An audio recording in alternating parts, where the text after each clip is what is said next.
अभी तक chief of defence forces का नोटिफिकेशन तो बहुत दूर की बात है, समरी भी अभी तक मूव नहीं हुई। Number 2, chief of army staff की समरी भी अभी तक मूव नहीं हुई और उनका भी नोटिफिकेशन नहीं हुआ, क्योंकि जनरल आसिम मुनीर साहब कानून और आइन के मुताबिक, आर्मी एक्ट 1952 के मुताबिक जनरल आसिम मुनीर साहब 28 नवंबर रात 12 बजे सुबकदोश हो चुके हैं और अपने ओहदे से रिटायर हो चुके हैं। ये मैं नहीं कह रहा, ये आइन और कानून कह रहा है। और ये आइन और कानून कौन बता रहा है? आइनी माहिरीन बता रहे हैं। और ये पाकिस्तान तहरीक इंसाफ के वकला नहीं बता रहे, बल्कि इंडिपेंडेंट जो जूरिस्ट हैं वो बता रहे हैं, जो इन मामलात को समझते हैं। और वो वकला बता रहे हैं जो कि कहा जाता है कि एस्टेब्लिशमेंट के बहुत करीब तरीन हैं। वो भी इस बात की ये तशरीह कर रहे हैं और वाज़ेह तौर पर बता रहे हैं कि आर्मी एक्ट 1952 के मुताबिक army chief general Asim Munir साहब अपनी मुद्दत मुलाजमत 3 साल पूरी होने पर 28 नवंबर रात 12 बजे रिटायर हो चुके हैं। लिहाजा उनका नया नोटिफिकेशन होना ज़रूरी है। ये जो तशरीह की जा रही थी कि जनाब army chief general Asim Munir साहब की जो मुद्दत मुलाजमत है वो 5 साल कर दी गई है 26वीं गैर आइनी तरमीम के नतीजे में, तो वो अज खुद उनकी मुद्दत 5 साल हो गई है। ऐसा नहीं है। और क्योंकि 27वीं गैर आइनी तरमीम में एक और तरमीम कर दी गई और अब 26वीं गैर आइनी तरमीम और 27वीं गैर आइनी तरमीम आपस में टकरा रही हैं, क्योंकि चीफ ऑफ डिफेंस फोर्सेस और आर्मी चीफ का ओहदा एक ही शख्सियत में जमा कर दिया गया है। जो चीफ ऑफ डिफेंस फोर्सेस होंगे वही आर्मी चीफ होंगे। तो इसलिए जब दोनों ओहदों को एक साथ कर दिया गया तो फिर 26वीं गैर आइनी तरमीम में सिर्फ ये कहा गया, उस वक्त जो कानून साजी की गई कि आर्मी चीफ की मुद्दत मुलाजमत जो है अब वो 5 साल हुआ करेगी। लेकिन वो कानून उस वक्त बना जब जनरल आसिम मुनीर साहब के नोटिफिकेशन पहले 3 साल का हो चुका था। उसके बाद नया नोटिफिकेशन होना जरूरी था, लेकिन नवाज एंड कंपनी ने कोई नया नोटिफिकेशन जारी नहीं किया और जीएचक्यू में भी ये तस्वर किया जाता रहा कि जनाब ये तो 5 साल के लिए हम आ गए हैं, लेकिन ऐसा नहीं था। अब उसके बाद 27वीं गैर आइनी तरमीम की गई। 27वीं गैर आइनी तरमीम में जब चीफ ऑफ डिफेंस फोर्सेस और आर्मी चीफ को दोनों को एक ही शख्सियत में जमा कर दिया गया तो उसकी मुद्दत रखी गई 5 साल और कहा गया कि यह मुद्दत उस वक्त शुरू होगी जब chairman joint chief of staff committee Sahir Shamshad Mirza साहब 27 नवंबर को रिटायर हो जाएंगे। तो उसके बाद नोटिफिकेशन, उसके बाद ये अपॉइंटमेंट तस्वुर की जाएगी। तो उनकी रिटायरमेंट को भी अब वो भी 27 को रिटायर हो चुके हैं, बल्कि उससे भी एक दिन पहले वो रिटायर हो चुके हैं। लिहाजा वो मामला भी वहीं का वहीं और तब भी नोटिफिकेशन नहीं हुआ। अब चीफ ऑफ डिफेंस फोर्सेस का मुद्दत 5 साल और उनके साथ ही आर्मी चीफ की मुद्दत 5 साल। लेकिन अब ये कहा जा रहा है, एक और तशरीह की जा रही है जो कि गलत है, कि जनाब army chief general Asim Munir साहब को तो अगले 2027 तक कानूनी आइनी तहफ़्फ़ुज़ हासिल है। ये लॉ मिनिस्टर आजम नज़ीर तारड़ साहब ने कल फरमाया, लेकिन उनकी इस बात को किसी ने भी तस्लीम नहीं किया और उन्होंने कहा कि ये दुरुस्त नहीं है। जो वकला इंडिपेंडेंट ओपिनियन रखते हैं उन्होंने कहा कि ये दुरुस्त नहीं है, अब नया नोटिफिकेशन होना ज़रूरी है। उसके बाद लॉ मिनिस्टर साहब ने फरमाया कि आर्मी चीफ और चीफ ऑफ डिफेंस फोर्सेस का एक ही नोटिफिकेशन आएगा और जल्द ये मामलात हल हो जाएंगे, यानी कि मामलात कुछ गड़बड़ हैं जो कि हल हो जाएंगे। इसके लिए मुज़ाकरात जारी हैं। मुज़ाकरात कौन कर रहा है और क्या नवाज शरीफ एंड कंपनी मुज़ाकरात करने की पोजीशन में है, जिन्होंने जाली फॉर्म 47 लेकर जनरल आसिम मुनीर साहब से ये सारी का सारी जाली हुकूमत कायम की हुई है? क्या वो इस पोजीशन में है कि वो जनरल आसिम मुनीर साहब के पास जाकर उनसे मामला तय करें? तो ऐसा हरगिज नहीं है। लिहाजा लॉ मिनिस्टर ने कल ये बात तस्लीम कर ली कि नोटिफिकेशन का मामला बदस्तूर पेचीदा है और इसके लिए कुछ ना कुछ चल रहा है। अब एक और वजीर आते हैं, राना सनाउल्लाह साहब। वो कहते हैं कि Nawaz Sharif chief of defence forces के नोटिफिकेशन में रुकावट नहीं, ये तासुर गलत है। तो जनाब, ये तासुर और इसकी वजाहत करने की क्यों जरूरत महसूस हुई? असल मामला ये है, बल्कि हकीकत ये है कि इस वक्त मुकमुका जनरल आसिम मुनीर साहब से डिमांड्स की जा रही हैं, उनको ब्लैकमेल किया जा रहा है और उनको कहा जा रहा है कि जनाब पहले ये 3-4 काम हमारे करें, उसके बाद हम आपको नोटिफिकेशन देंगे और हम आपका नोटिफिकेशन जारी करेंगे, अदरवाइज ये नहीं। और इसके लिए फिर आखिर नवाज शरीफ साहब का नाम ही क्यों लिया राणा सनाउल्लाह साहब ने? यह सबसे इंपॉर्टेंट सवाल है। नवाज शरीफ साहब का नाम इसलिए लिया, शहबाज शरीफ साहब का नाम क्यों नहीं लिया, मरियम साहबा का नाम क्यों नहीं लिया, किसी और अथॉरिटी का नाम क्यों नहीं लिया, नवाज शरीफ साहब का नाम क्यों लिया? इसलिए कि नवाज शरीफ साहब ने ही ये मामला पेचीदा किया है, और वो इसलिए किया है कि वो 3 साल तक खामोशी से बैठे रहे और बिल्कुल चुप करके और बिल में घुसे रहे और उन्होंने एक लफ्ज तक नहीं कहा। हाँ, अलबत्ता अपने जो उनके बहुत ही करीबी दानिश्वर समझे जाते हैं, जो उनका माउथ पीस और उनके तर्जुमान समझे जाते हैं, उनके जरिए वक्तन फवक्तन नवाज शरीफ साहब ये अपना जो है गिला शिकवा वो करते रहे। और फिर जावेद लतीफ साहब, राणा सनाउल्लाह साहब, ख्वाजा आसिफ साहब, तलाल चौधरी साहब और बेशुमार लोग, राना तनवीर साहब, इरफान सिद्दीकी साहब मरहूम, मलिक अहमद साहब, बहुत सारे ऐसे लोग वो आते रहे और बताते रहे कि जनाब जो हमारे साथ मामला तय किए गए हैं वो उनको हल किया जाए। और फिर ये भी कहा गया कि इमरान खान साहब तो स्टैब्लिशमेंट के मेहमान हैं और उनको तो कोई तकलीफ ही नहीं पहुंच रही जेल में, इसलिए वो भी हमारे खिलाफ इस्तेमाल करने के लिए रखा हुआ है इमरान खान को, ये बात भी कही गई। तो बहरहाल अब नवाज शरीफ साहब ही असल में सबसे बड़ी रुकावट थे और यही मामला है कि अभी तक जो है वो नोटिफिकेशन नहीं हो सका। अब एक और बात आगे बढ़ाते हैं कि सीनियर सहाफी हम्माद हसन साहब, उन्होंने 2 बातें की। उन्होंने एक तो बात ये की कि जनाब कुछ कारकर्दगी का मामला है, फिर करप्शन की खबरें आना शुरू हो गई और करप्शन की खबरें उरूज पर आना शुरू हो गई।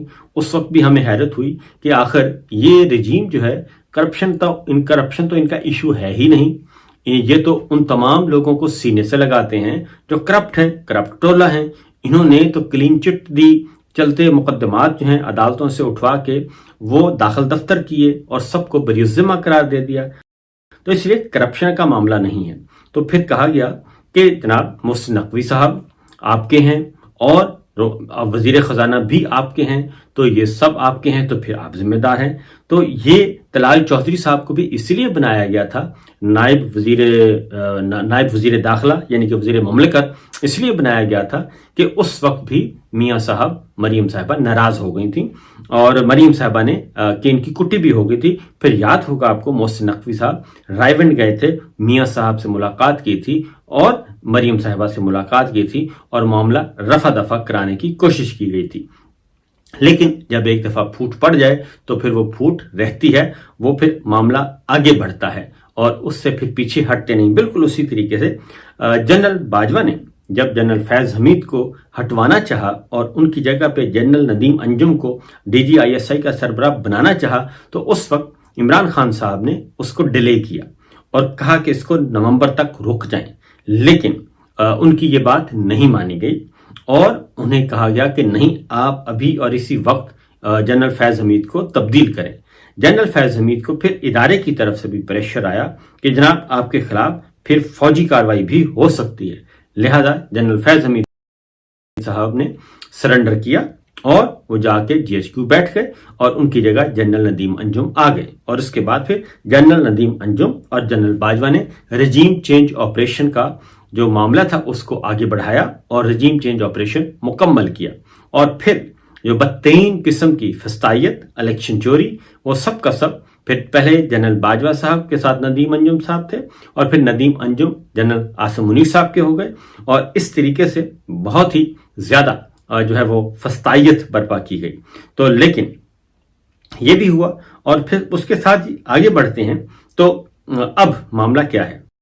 अब मामला ये है कि ये सारी बातें तो अपनी जगह और उसके बाद मामला जो है संजीदा हुआ है कल से और फिर PTI को دھمکیاں دینا کہ آپ کو ہم گورنر راج لگا دیں گے اور آپ کی حکومت ختم کر دیں گے، یہ سب کچھ، اور یہ ڈائیورژن تھا، کیونکہ معاملہ جو ہے اس وقت اصل لڑائی جو ہے وہ ہو رہی ہے جنرل عاصم منیر صاحب کے درمیان اور نواز شریف صاحب کے درمیان، شہباز شریف صاحب کے درمیان، مریم صاحبہ کے درمیان، اور ایک طرف فیلڈ مارشل اور اینڈ کمپنی شامل ہے، دوسری طرف نواز شریف اینڈ کمپنی شامل ہے، یہ دو خاندانوں کا معاملہ، اور نواز شریف صاحب بھرپور طریقے سے وہ رجسٹ کرنے کی کوشش کر رہے ہیں، کریں گے یا نہیں کوشش کر رہے ہیں، اور اس میں نواز شریف صاحب نے جب پریس کانفرنس کی اور اس کے بعد شہباز شریف صاحب بیرون ملک، اور اب اطلاع ہے کہ وہ آج رات واپس لوٹے ہیں، تو یہ معاملہ جو ہے، ایک بات بتا دوں کہ آپ کو، یہ معاملہ اتنا سادہ نہیں ہے، اس کی وجہ یہ ہے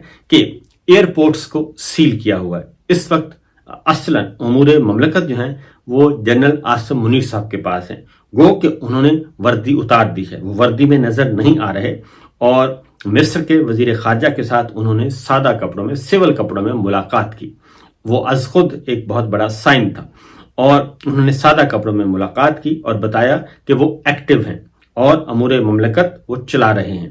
ایئرپورٹس مکمل طور پر سیلڈ ہیں، اور وہاں پہ جو کسی بھی ہائی پروفائل آدمی کو، کسی بھی پولیٹیکل پرسنالٹی کو، کسی بھی عسکری شخصیت کو، کسی بھی بیوروکریٹ کو پاکستان چھوڑنے کی اجازت نہیں ہے۔ ایئرپورٹس جو ہیں وہ FIA کے کنٹرول میں ہیں بذریعہ محسن نقوی صاحب، ایئرپورٹس انٹیلیجنس اداروں کے کنٹرول میں ہیں بذریعہ FIA اور بذریعہ ANF اور بذریعہ آپ کا جو ایئرپورٹ اتھارٹی ہے ان کے ذریعے، لہٰذا نواز شریف صاحب نے شہباز شریف صاحب کو جو منع کیا، کیونکہ اندرون خانہ جب یہ ہو گیا طے کہ جناب ہم نوٹیفیکیشن نہیں کریں گے، تو اس کے بعد شہباز شریف صاحب لاپتہ ہو گئے۔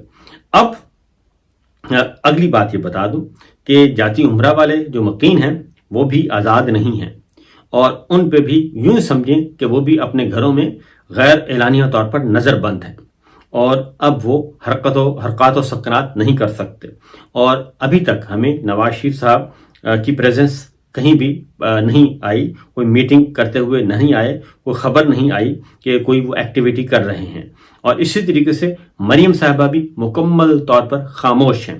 ہاں البتہ شہباز شریف صاحب اور مریم صاحبہ آپس میں چچا بھتیجی جو ہیں وہ ٹویٹ پہ اٹکیلیاں ضرور کر رہے ہیں، اور میننگ فل معنی خیز جسے کہتے ہیں، معنی خیز زو معنی ٹویٹس کر رہے ہیں اور میسیجنگ کر رہے ہیں، یہ سب کچھ ہو رہا ہے۔ تو شہباز شریف صاحب جاتی عمرہ مکمل طور پر نرغے میں ہے، نوٹ کر لیں۔ ایئرپورٹس مکمل طور پر مسلح افواج یعنی کہ عاصم منیر صاحب اینڈ کمپنی کے کنٹرول میں ہیں، اور کوئی بھی مسافر ان کی کلیئرنس کے بغیر باہر نہیں جا سکتا، لہذا کوئی سیاستدان، کوئی وزیر، کوئی مشیر، کوئی عسکری عہدیدار، کوئی عسکری شخصیت، خواہ وہ جونیئر ہے یا سینئر، وہ GHQ کی مرضی کے بغیر، جنرل عاصم منیر صاحب کی مرضی کے بغیر وہ پاکستان نہیں چھوڑ سکتے۔ نمبر 1۔ نمبر 2 جی، جو اس وقت چل رہا ہے، لا منسٹر صاحب بھی کہتے ہیں کہ سیاست کو انا کا مسئلہ نہ بنایا جائے، تو انا کا مسئلہ کون بنا رہا ہے؟ اب جو کیا اگلی بات یہ ہے کہ کیا یہ ساری صورتحال سے نواز شریف صاحب ون کریں گے، کامیاب ہو سکیں گے؟ تو ابھی تک کی آخری اطلاع کے مطابق پھڈا عروج پر ہے، لڑائی عروج پر ہے، شہباز شریف صاحب کو بلا لیا گیا ہے اور معاملات کو سیٹ کرنے کی کوشش کی جا رہی ہے۔ اگلی بات صرف یہاں تک نہیں بلکہ جنرل عاصم منیر صاحب کے نیچے ایک نیا عہدہ ہے، vice chief of army staff, وہ 4 اسٹار جنرل ہوگا، یعنی چیف آف آرمی اسٹاف یوں سمجھ لیجئے، کیونکہ جنرل عاصم منیر صاحب نے وہ ہو گئے ہیں chief of defence forces 5 star. اب ان کی جگہ پہ جو آرمی چیف پہلے ہوتے تھے، آرمی چیف کی جگہ پہ 4 star vice chief of army staff کہلائے گا، جو بری فوج کو کنٹرول کرے گا، بری فوج کو دیکھے گا، اور باقی ایز اٹ از چلے گا۔ لیکن ایک اس میں اور ہوا معاملہ کہ آپ نے پاک فضائیہ ایکٹ جو ہے اس میں تبدیلی نہیں کی، پاک بحریہ کے ایکٹ میں تبدیلی نہیں کی، اسپیشل فورسز جو ہماری جوہری اثاثات اسٹریٹجک فورسز ان کے ایکٹ میں تبدیلی نہیں کی. پھر آپ نے چیئرمین تو ہٹا دیا، جوائنٹ سٹاف ہیڈ کوارٹر تو ختم کر دیا، لیکن اس کی جگہ پہ جو چیف آف ڈیفنس فورسز آئے ان کے دائرہ کار کا تعین نہیں کیا ہے، دائرہ اختیار متعین نہیں کیا گیا.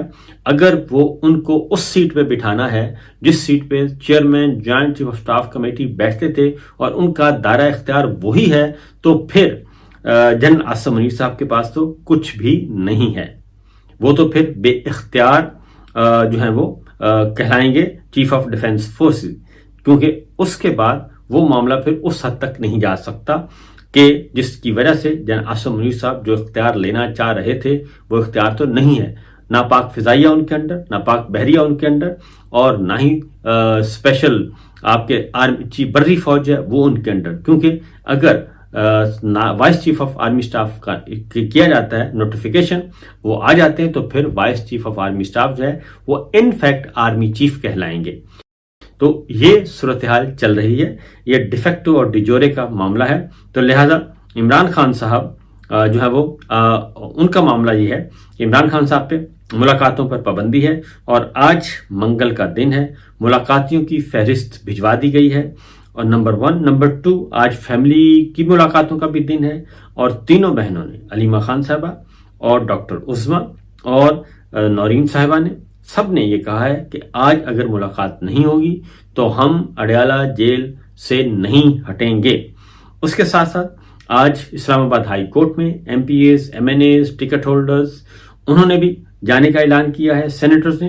تو اسلام آباد میں آج دفعہ 144 لگا دی گئی ہے مکمل طور پر.